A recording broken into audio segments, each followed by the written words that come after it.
कई बार हम बहुत ज़्यादा ही अपनी लाइफ को लेकर सीरियस हो जाते हैं कि जैसे ही कुछ बुरा हुआ तो हम उदास हो जाते हैं, और पल भर में जब कुछ अच्छा होता है तो हम खुश हो जाते हैं।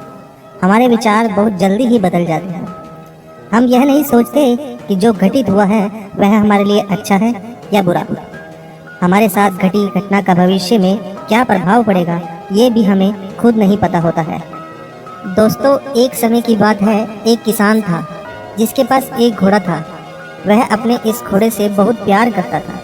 उसे अपने घोड़े पर बहुत गर्व था, जो किसान की कमाई का जरिया भी था। अपनी इस कमाई से किसान अपना व अपने परिवार का पेट भरता था। लेकिन एक दिन वह घोड़ा भाग गया। उसके भागने के बाद समाज के लोग और उस किसान के पड़ोसी उसके पास आकर उससे कहने लगे, हे भगवान, तुम्हारा घोड़ा जिस पर तुम्हें बहुत घमंड था वह तो भाग गया। उसको सांत्वना देने लगे कि उसके साथ बहुत बुरा हुआ। लेकिन किसान ने उसका जवाब बहुत ही सहजता से देते हुए कहा, हाँ, बहुत बुरा हुआ।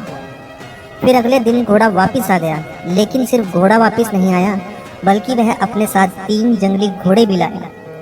फिर उसके पड़ोसी उसके पास दौड़ते हुए आए और किसान से कहने लगे, आपका घोड़ा आ गया है और अपने साथ 3 और घोड़े भी लाया है। यह तो बहुत अच्छी बात है, आपकी किस्मत तो बहुत अच्छी है। किसान बहुत खुश हुआ, उनकी तरफ देखा और फिर उसका जवाब बहुत ही साधारण रूप से दिया और कहा, हाँ, शायद। कुछ दिनों बाद किसान का बेटा उस जंगली घोड़े में से किसी एक को काम के लिए उपयोगी बनाने की कोशिश कर रहा था। लेकिन इसी कोशिश के दौरान घोड़े ने उसे जमीन पर पटक दिया और उसका पैर बुरी तरह से टूट गया। उसके पड़ोसी उससे कहने लगे, उस पागल घोड़े ने देखो तुम्हारे बेटे के साथ क्या किया, उसका पैर तोड़ दिया। यह तो बहुत बुरा हुआ। किसान दुखी हुआ। फिर से उसने उसी तरह जवाब दिया और कहा, हाँ, शायद मेरे बेटे के साथ गलत हुआ। अगले दिन सेना के कुछ जवान उसके घर आते हैं, जो जंग छिड़ने के कारण नए जवानों की भर्ती कर रहे होते हैं। उसमें से एक जवान ने किसान के बेटे को देखा और बोला, इसका तो पैर टूटा हुआ है, हम इसे सेना में भर्ती नहीं कर सकते। और वे जवान गांव के सभी लड़कों को लेकर अपने साथ चले गए। यह जानकर उसके पड़ोसी और बाकी गांव वाले उसके पास आए और बोलने लगे, तुम्हारे बेटे को तो जवान जंग के लिए नहीं ले गए, तुम्हारी किस्मत तो बहुत अच्छी है। इस आखिरी बार में भी किसान ने फिर बड़ी सहजता से कहा, हाँ, शायद। दोस्तों, इस कहानी से हमें यह प्रेरणा मिलती है कि हमारे लिए चीज़ों को नकारात्मक ढंग से सोचने में जरा भी समय नहीं लगता है। जब भी कुछ हमारे अनुकूल नहीं होता है तो हम उसे बुरा ही समझते हैं। लेकिन सच बात तो यह है कि कोई नहीं जानता कि जो हमारे साथ घटा है वह अच्छा है या बुरा है। इस कहानी में भी किसान के भाव में परिवर्तन परिस्थितियों के कारण होता है।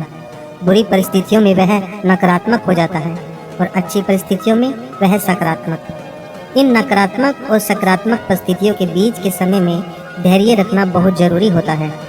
क्या आप वाकई में यह बता सकते हैं कि हमारे साथ जो घट रहा है वो गलत है या सही, बिना यह जाने कि भविष्य में उसका क्या प्रभाव पड़ेगा हम पर या हमारे जीवन पर? तो मुझे लगता है आपका जवाब होगा नहीं। हमारे समाज में, हमारे देश में ऐसे बहुत से महान लोग हैं जो अपने जीवन में असफल हुए, हारे, अनेक बड़ी बड़ी बीमारियों से लड़े, किंतु उन्होंने कभी भी अपना धैर्य नहीं खोया और न ही हार मानी। यही आगे चलकर बड़े प्रसिद्ध हुए, सफलता के मुकाम पर पहुँचे और महान बने। हमारे बड़े बुजुर्ग सही ही कहकर गए हैं कि जो होता है अच्छे के लिए ही होता है।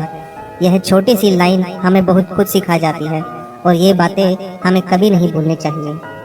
हमें हमेशा कोशिश करते रहना चाहिए, जीवन के पथ पर निरंतर आगे बढ़ते रहना चाहिए। किसी बात को लेकर ज़्यादा परेशान नहीं होना चाहिए और अपने मन को शांत बनाए रखना चाहिए। और सबसे मेन बात, हमें धैर्य के साथ हर काम करना चाहिए। दोस्तों, अगर वीडियो पसंद आई हो तो लाइक, कमेंट और शेयर, सब्सक्राइब करना ना भूलें।